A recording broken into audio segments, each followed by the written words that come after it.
revivre un lieu particulièrement intéressant sur le plan historique, architectural, industriel, social, pharmaceutique, mais aussi gastronomique.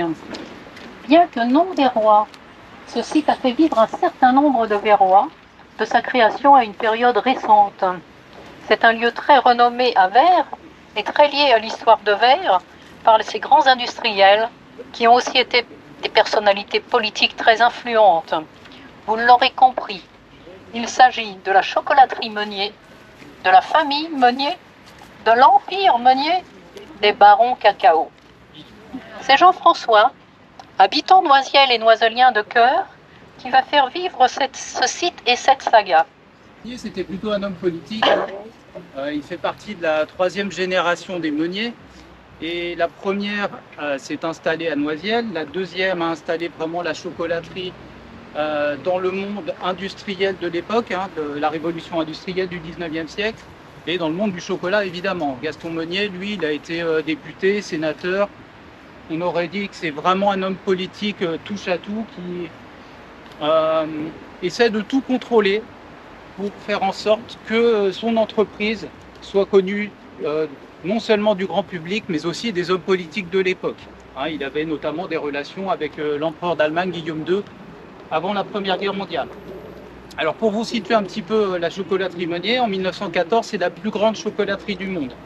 Elle produit plus de la moitié à elle seule, sur le site de Noisiel uniquement, plus de la moitié du chocolat produit en France. C'est vraiment une entreprise, une usine très très importante. Pour vous donner un chiffre, en 1914, la chocolaterie Meunier produit 22 000 tonnes de chocolat par an, et ce qui représente à peu près une 60aine de tonnes par jour. 2 bâtiments, pas tous les bâtiments de la chocolaterie. Celui qu'on voit le plus facilement de Vers, c'est celui qu'on a appelé la cathédrale, un grand édifice de béton.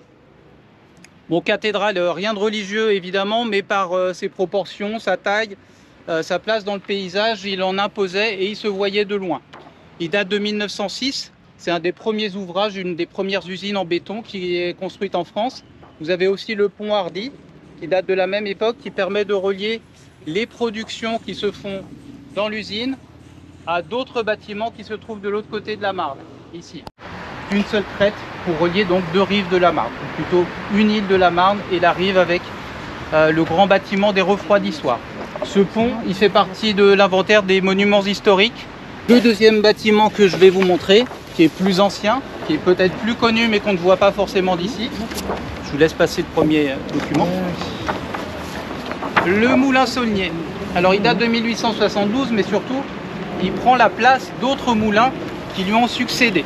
Brutus, c'est un provincial qui est venu à Paris faire des études de pharmacie, qui ensuite participe aux campagnes de Napoléon dans la Grande Armée, comme pharmacien aussi, et qui, une fois l'empereur déchu est parti à Sainte-Hélène, cherche du travail et il en trouve évidemment comme pharmacien à Paris.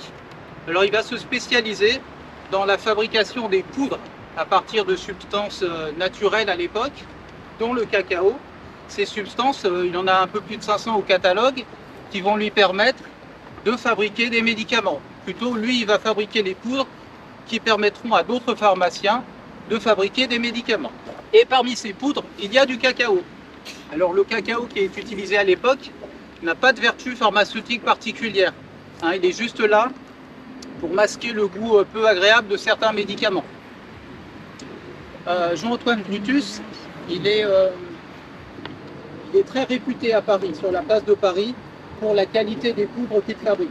Donc, il a besoin d'en fabriquer une grande quantité. Et l'usine qu'il possède à Paris devient vite trop petite. Alors il cherche un moulin. Parce qu'à l'époque, même si on est au début de la révolution industrielle, la machine à vapeur, ça coûte cher, il n'y en a pas partout. Et l'énergie hydraulique est encore celle qui est le plus utilisée. À Noisiel, il vient et il découvre en 1824 qu'il y a un moulin en location. Et à partir de ce moulin, il va créer son entreprise de fabrication de poudre pharmaceutique. Il va développer progressivement l'utilisation du chocolat. En 1835, il crée la première tablette à 6 unités. Alors pour les Français, c'est l'inventeur de la tablette, mais en Suisse, ce sera un Suisse. Aux Pays-Bas, ce sera Van Houten, je crois. Donc, mais bon, en gros, c'est un des inventeurs de la tablette de chocolat. Donc, il commence progressivement à développer son activité autour du chocolat, mais dans l'alimentaire, plus dans la pharmacie cette fois-ci. Il meurt en 1853 et c'est son fils, Émile Justin, qui prend la place. Son fils, il a eu le temps de faire des études. Il est pharmacien comme son père, mais il fait aussi des études de droit, d'économie. Il voyage, il va en Grande-Bretagne, où il découvre un petit peu le système à la fois industriel, économique, financier de la première puissance économique du temps. Il va aussi en Amérique, ce qui est pratique puisque c'est là qu'il va trouver du cacao pour faire fonctionner ses usines. En 1867, il décide l'abandon de la pharmacie.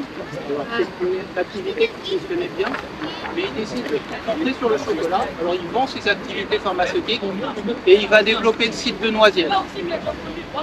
On a la guerre de 1870-1871 qui met un petit pause dans son activité, mais il va en profiter malgré tout pour développer une usine à Londres, alors qui sera beaucoup moins importante que le site de Noisiel, même en 1914, mais qui va lui permettre de s'implanter sur le marché de l'Empire britannique, le premier empire du monde à l'époque. En 1872, il confie à un ingénieur, Jules Saulnier, le soin de refaire le moulin qui existait, qui avait déjà subi quelques campagnes d'agrandissement. Le moulin est rasé, il rajoute une pile, il y en a 4, ce qui permet de rajouter des turbines alimentées par l'eau de la Marne, et puis de construire un édifice à structure métallique, c'est le premier, ça donnera l'idée aux Américains de faire des gratte-ciel, avec un parement esthétique, bien décoré avec des tuiles colorées, et avec des motifs qui rappellent à la fois le nom de Meunier, avec la lettre M, et puis des cabosses de chocolat qui vont bien montrer qu'on est dans le royaume du chocolat à Noisiel. 1872. Alors, les meuniers, contrairement à ce qui peut se faire aujourd'hui dans l'économie, ils vont décider de maîtriser l'ensemble du processus industriel. Alors, ça commence par le cacao. Dès 1862, il a acheté 2 plantations au Nicaragua. Ensuite, il va acheter des sucreries, parce qu'évidemment, du chocolat, il faut du cacao, mais il faut du sucre aussi.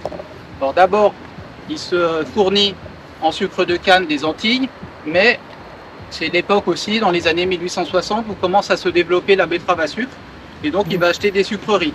Une dans l'Aisne, qu'il revendra parce qu'elle est trop loin, et 2 en Seine-et-Marne, à Villenoix et à Lizy-sur-Roue. Donc, on a le cacao, on a le sucre, donc on peut faire du chocolat. Bon, le chocolat, le cacao, il faut le faire venir, donc il va acheter des bateaux, il va maîtriser une flotte de transport de bateaux. Un bateau est particulièrement connu, puisqu'il existe toujours, c'est le Belém. Il fait construire à Nantes en 1896 et qui va utiliser jusqu'en 1914. C'est un voilier. En 1874, l'usine ayant de plus en plus de succès, la production étant de plus en plus importante, eh ben, il faut de plus en plus d'ouvriers. Et le village de Noisiel, à l'origine, c'est un tout petit village, c'est aussi grand que Vert. On a des traces de ce qu'était Noisiel avec le cahier de doléances de 1789. Il y a une centaine d'habitants, il y a des lapins, il y a des vignes, c'est tout. Mais il y a un moulin. Le moulin qui est donc remplacé depuis 1872 par le moulin Saulnier. Les meuniers, donc, ils maîtrisent tout. Donc ils deviennent maires de la ville, ce qui leur permet de raser le village aussi et de construire à la place leur usine, donc en bord de Marne. Et sur le coteau où il y avait des vignes, ils vont construire une cité ouvrière avec des petits bâtiments très bien pensés au niveau de l'hygiène. Il y a des petits jardins potagers. Pour l'époque, c'est un confort maximal. À peu près 300 logements, ce qui permet d'accueillir 1 millier d'ouvriers. Et en 1914, on a 2000 ouvriers. Donc des cités ouvrières, il va en construire à Torcy. Vous voyez par là le château d'eau, il y a des bâtiments qui faisaient partie de la cité ouvrière Meunier. À Champs aussi. À Vert, il y a des chocolatiers et des chocolatières qui vont travailler. Alors qui vont avoir besoin du pont pour traverser. Mais donc voilà, ils recrutent dans tous les villages avoisinants.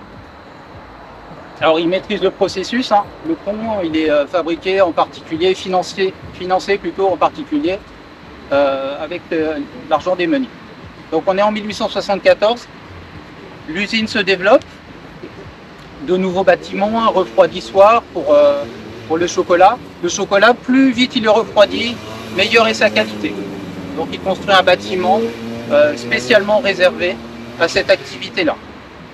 Il va aussi favoriser les transports locaux. Donc, c'est l'époque du chemin de fer. Il fait construire un chemin de fer privé entre l'usine et la voie ferrée qui va jusqu'à Émraville.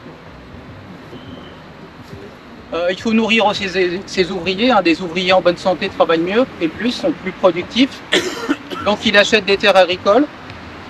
Il achète des fermes. La plus connue, c'est la ferme du Buisson, qui aujourd'hui fait partie c'est plutôt un théâtre, un cinéma et une médiathèque. Mais à l'origine, c'est une ferme modèle développée par les meuniers pour bien nourrir leurs ouvriers. Voilà, ça c'est la grande époque des meuniers avec Justin-Émile Meunier qui meurt en 1881.